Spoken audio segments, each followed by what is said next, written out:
A single waitress, one arrogant, wealthy man, and a beautiful grand piano. What began as a heartless effort to embarrass her became a defining moment that hushed the entire room and crushed inflated egos. You'll be amazed at how she flipped the script using nothing more than her incredible gift. It was a balmy Friday night, and the gentle buzz of dinner conversations filled the atmosphere at La Fontaine, a high-end establishment nestled deep in Raleigh, North Carolina's core. The soft tinkle of stemware, quiet footfalls of the waitstaff, and distant jazz melodies drifting from a corner piano crafted an environment of sophisticated luxury. Deborah, a 25-year-old server with a reserved nature and an undeniable gleam in her gaze, moved quickly among the tables, juggling dishes and warm expressions.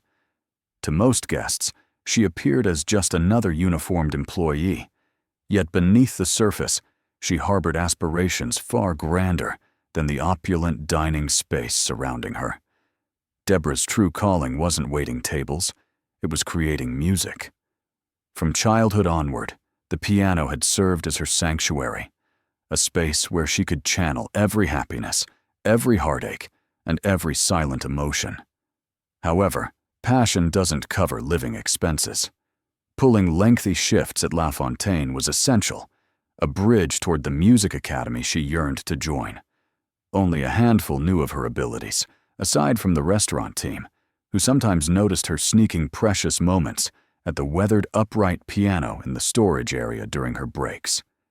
That particular evening, as the dinner rush started winding down, the entrance doors opened wide and Leonard Grayson made his appearance, immediately recognizable. The affluent businessman commanded attention like he controlled the entire space, accompanied by several equally refined associates. Leonard radiated an atmosphere of condescension, famous for his cutting remarks and love of creating scenes. His arrival made even the most experienced staff members straighten their postures. Deborah's co-workers shared meaningful looks. Leonard wasn't a simple customer to handle. He was the type who enjoyed testing people's limits. To Deborah, however, he represented just another table to serve during a lengthy evening's work. But this wouldn't prove to be an ordinary night. When Leonard surveyed the room, his attention fixed on Deborah. Something about her appeared to capture his interest, a brief hesitation, followed by a knowing grin.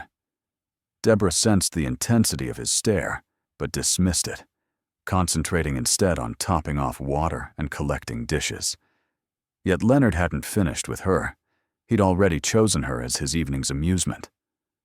Deborah had been raised in a modest town in South Carolina, where ambitious dreams often seemed as unreachable as distant stars. Her mother, raising children alone and working tirelessly as a caregiver, had pulled double nursing shifts to ensure Deborah and her siblings never went hungry. Despite their humble circumstances, music had remained a steady presence in their household. Her mother's vintage record collection and the slightly out-of-tune piano, donated by a kind neighbor, planted the first seeds of Deborah's musical passion. That piano became her escape route. While neighborhood children played outdoors, Deborah devoted countless hours learning to play on her own. She recreated radio songs, then explored classical compositions discovered in used music books. Her abilities didn't remain hidden. She performed at worship services, school presentations, and local gatherings. But acclaim couldn't eliminate the financial obstacles blocking her aspirations. When she reached 18, the harsh truth became clear. A professional musical career would need to be postponed. Scholarship opportunities fell through, and family obligations took priority. Deborah stored away her performance dreams, substituting them with the practicality of earning income. Still, she couldn't completely abandon music. The piano represented more than ambition. It defined who she was. Upon moving to Raleigh several years prior, Deborah deliberately chose employment at La Fontaine, not solely for the wages, but because of the magnificent piano positioned in the restaurant's corner. Though she seldom found time to play it, simply knowing it existed provided her comfort.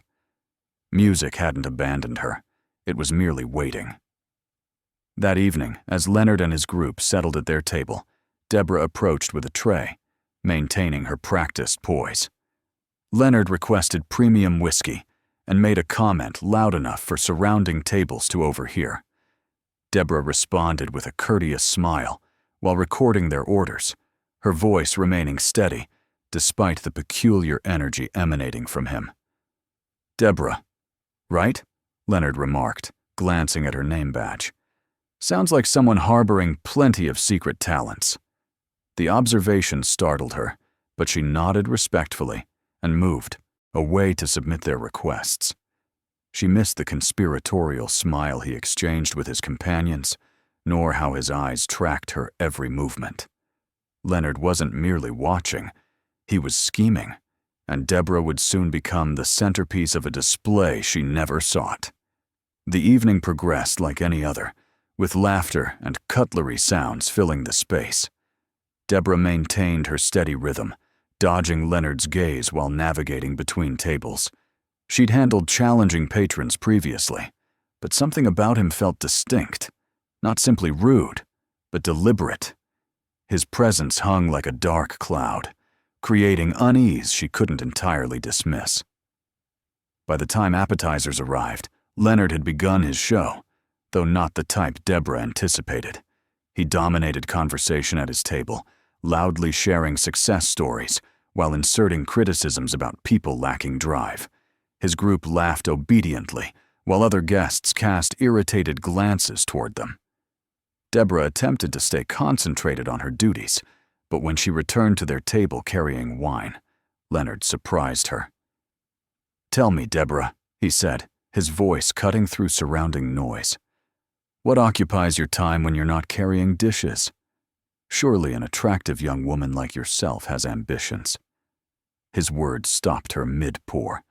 Deborah hesitated, then provided a cautious response. "I play piano occasionally," she said quietly, hoping to keep the conversation brief. Leonard's eyes brightened, and a cunning smile spread across his face. "A pianist? Interesting. How delightful. Why don't you treat us to a small performance?" Deborah froze. The room felt unnaturally quiet, the significance of his request hanging heavily in the air. "Oh, I couldn't," she said hurriedly, forcing a nervous chuckle. "I'm only here to work tonight." But Leonard refused to drop the subject. "Nonsense," he announced, his voice echoing. "There's a piano sitting right there in the corner. Demonstrate your abilities. Certainly, a rising star like yourself isn't intimidated by a small crowd." His associates snickered, clearly enjoying the entertainment. Other diners turned their heads, intrigued by the disruption. Deborah's chest constricted. She felt the heat of their stares, the unspoken criticism ready to unfold. She wanted to refuse, to walk away, but Leonard's challenge lingered in the air, daring her to meet it or collapse under its pressure. "I really shouldn't," Deborah stuttered, searching for support, but even her colleagues appeared reluctant to step in. Leonard leaned back in his seat, sipping his whiskey with a smirk. "Ah, I understand," he said mockingly. "All words, no substance. That's disappointing." The comment struck like a physical blow. Deborah's fists clenched at her sides. She typically avoided confrontation, but the way he dismissed her, like she was meaningless, a nobody, cut more deeply than anticipated. Her mother's words echoed in her thoughts. "Never allow anyone to diminish you, Deborah.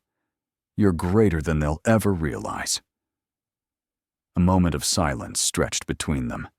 Deborah looked at the piano, then back at Leonard. His arrogant expression challenged her to accept his dare, and despite her better judgment, she did. "Fine," she said, her voice controlled but quiet. "I'll play." The room tensed with expectation as Deborah walked toward the piano, each footstep carrying the burden of both terror and rebellion. The dining area seemed to pause as Deborah neared the gleaming grand piano. The soft illumination from the chandelier overhead created a spotlight effect, separating her from the murmuring audience. Her fingers shook as she slid onto the bench, the polished keys shining like a challenge awaiting her response. Behind her, Leonard relaxed in his chair, the image of satisfied smugness, as if he'd already claimed victory in whatever contest he was conducting. Deborah closed her eyes momentarily, calming her breathing.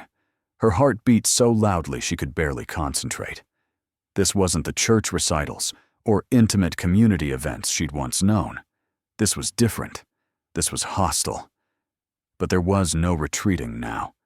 She positioned her hands on the keys, feeling their smooth surface under her fingertips. The opening notes emerged softly, uncertain, almost delicate. Several diners shifted restlessly, and someone cleared their throat at the room's rear. Deborah ignored them, her concentration intensifying as she embraced the music. She selected a piece she knew perfectly, a moving interpretation of Clair de Lune by Debussy. The melody flowed into the room, threading through the atmosphere like silk, fragile yet persistent. As her confidence increased, the music expanded. Her hands moved with elegance that contradicted the turmoil within her, the notes streaming out like a personal revelation. Each chord seemed to contain a fragment of her journey, the sacrifices her mother endured, the nights spent practicing in cramped quarters, the burden of postponed but never forgotten dreams. The diners grew silent. Their previous chatter was replaced by collective stillness. Even Leonard, who had been whispering to his companions, fell quiet. Deborah didn't need to observe him to sense the transformation in the room. The mocking atmosphere had vanished, replaced by something indefinable, perhaps wonder, perhaps humility. The music soared, and Deborah released herself completely. For the first time in what seemed like forever, she wasn't a server or a struggling dreamer. She was simply herself, an artist. Her fingers danced across the keys, extracting emotions so genuine and powerful they seemed to linger in the air like mist.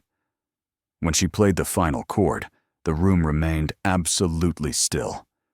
For an instant, there was no sound, except the piano's fading resonance. Deborah sat motionless, her hands still touching the keys, uncertain of what would follow. Then, as if breaking free from an enchantment, the audience burst into applause. The sound was deafening, echoing off the walls and filling the space with warmth Deborah hadn't anticipated. Some diners rose, clapping with enthusiasm that brought tears to her eyes. Her co-workers, who had been observing from the periphery, joined in, their faces glowing with pride. Leonard, however, remained seated. His smirk had disappeared, replaced by an expression Deborah couldn't fully interpret, part surprise, part discomfort. He lifted his hands and applauded slowly, a hollow sound compared to the cheers surrounding him, but even his hesitant recognition couldn't overshadow what Deborah had accomplished. She had reclaimed her voice, and no amount of condescension could steal that away. As the applause gradually subsided, the room seemed to release a collective breath. Deborah slowly rose, her knees still unsteady, but her spine straight. She glanced around, and for the first time that evening, she truly observed the people watching her, not as spectators, but as witnesses. Their expressions held something new: admiration, respect, and even traces of awe. She didn't immediately look at Leonard. Instead, she gave a small, polite acknowledgement to the diners who had applauded most enthusiastically, her lips forming a subtle smile. It wasn't pride she experienced, but relief. Relief that she hadn't allowed fear to silence her. But then, as if drawn by magnetism, her gaze shifted to Leonard. He remained seated, his hands folded before him on the table. The confident smirk he'd displayed so brazenly earlier was nowhere visible. Instead, his face showed forced neutrality, as though he couldn't decide whether to acknowledge his mistake or persist in his arrogance. "Well," Leonard finally spoke, his voice louder than necessary, breaking the delicate silence that had settled over the room. That was unexpected. He chuckled lightly, though it lacked his usual swagger. I suppose talent truly does emerge from the most surprising sources. The comment fell flat. His companions exchanged uncomfortable glances, unsure whether to laugh or remain silent. Deborah tilted her head slightly, studying him. His words were intended as a peace offering, but they rang hollow, burdened by his inability to truly embrace the moment. "Thank you," Deborah said, her tone measured and purposeful. There was no warmth in her voice, but no hostility either. She wouldn't allow him to drag her back into the smallness he'd tried to impose. Her performance had spoken more eloquently than any verbal response she could provide.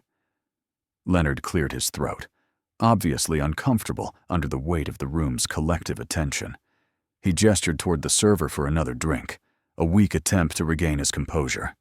"You possess quite a talent," he added, almost grudgingly. Deborah nodded once, her gaze steady. "Everyone possesses a gift," she said, the weight of her words intentional. "It's how you choose to employ it that counts." The room seemed to hold its breath again, the subtle sting of her response rippling through the air. It wasn't loud, it wasn't aggressive, but it was sufficient. Leonard shifted uncomfortably, his usual air of dominance slipping further with each passing moment. The diners began returning their attention to their meals, though the energy in the room had transformed entirely. Where there had once been the quiet hum of privilege and pretense, there was now something richer, a shared understanding, perhaps even respect, for the waitress who had reminded everyone of authenticity's power. But Leonard wasn't just humiliated. He was exposed, and no amount of charm could protect him from the truth. Everyone in the room now understood. Deborah stepped away from the piano, the weight of the moment settling in her chest. Her colleagues greeted her with quiet smiles and subtle nods of encouragement as she returned to her station. She still had work to complete, but something about her bearing had changed. Her head was held slightly, higher, her movements more purposeful. Leonard's table had grown quiet. His entourage, who had laughed so freely at her expense earlier, now avoided eye contact, their conversation muted. The bravado that once filled their corner of the restaurant had evaporated, leaving only awkward silence in its wake. The night continued, but Deborah felt lighter. Each step she took through the dining room felt more intentional, her confidence flourishing in ways she hadn't expected. As she refilled glasses and cleared plates, patrons stopped her to offer kind words. "You're extraordinary," one elderly woman said softly, as Deborah placed a coffee cup down. "I don't think I've ever heard anything so touching." "Keep pursuing it," another man added. "You possess something special. Don't let anyone convince you otherwise." Deborah thanked them with quiet humility, her heart expanding with gratitude. These weren't mere compliments. They were affirmations of everything she'd worked toward, everything she'd dreamed of becoming. Leonard, however, was not so gracious. As Deborah approached his table to deliver the bill, he looked up at her with an expression that wavered between irritation and reluctant admiration. "You've made your point," he said, his tone sharp. "No need to emphasize it further." Deborah paused, meeting his gaze directly. "It was never about proving anything to you," she replied, her voice calm but firm. "I simply wanted to play." Leonard had no comeback. He fidgeted with his drink, his once commanding presence reduced to awkward shuffling. The power dynamic had shifted completely, and everyone at the table recognized it. As Leonard signed the bill, one of his companions, a younger man with a gentler demeanor, looked at Deborah and said, "You were incredible. Truly." The sincerity in his voice surprised her, and for a moment, she glimpsed humanity in a group she had dismissed as superficial. "Thank you," she replied, offering a small smile before walking away. The night concluded with Leonard and his group leaving quietly, their usual grand exit replaced by a hurried departure. Deborah watched them go, feeling neither victory nor resentment. She wasn't thinking about Leonard anymore. Her mind was already on the next chapter. The tips from that evening were unusually generous, enough to cover her rent and leave extra for piano lessons she'd been postponing. As she locked up and walked home, the crisp air filling her lungs, Deborah felt something she hadn't experienced in years. Certainty. She wasn't just a waitress, and she wasn't just a dreamer. She was an artist, and nothing, not mocking words, not financial struggles, not fear, could take that away from her. But as she walked, her thoughts weren't focused on the night's conflict. They were on the future, where her dreams finally felt within reach. Deborah sat on the worn bench in her small apartment, her fingers moving across the keys of her old upright piano. The sound wasn't as clear or rich as the grand piano at La Fontaine, but it didn't matter. The music flowed from her heart, just as it always had. That night, something shifted within her. Not just a moment of triumph, but a realization that her talent wasn't something she needed to hide or justify. It was hers, and it was enough. In the following days, the events at the restaurant became something of a local legend. Patrons who had witnessed her performance shared the story, and word began to circulate. A few days later, Deborah received a call from a man who had been dining that night, a music producer visiting from Nashville.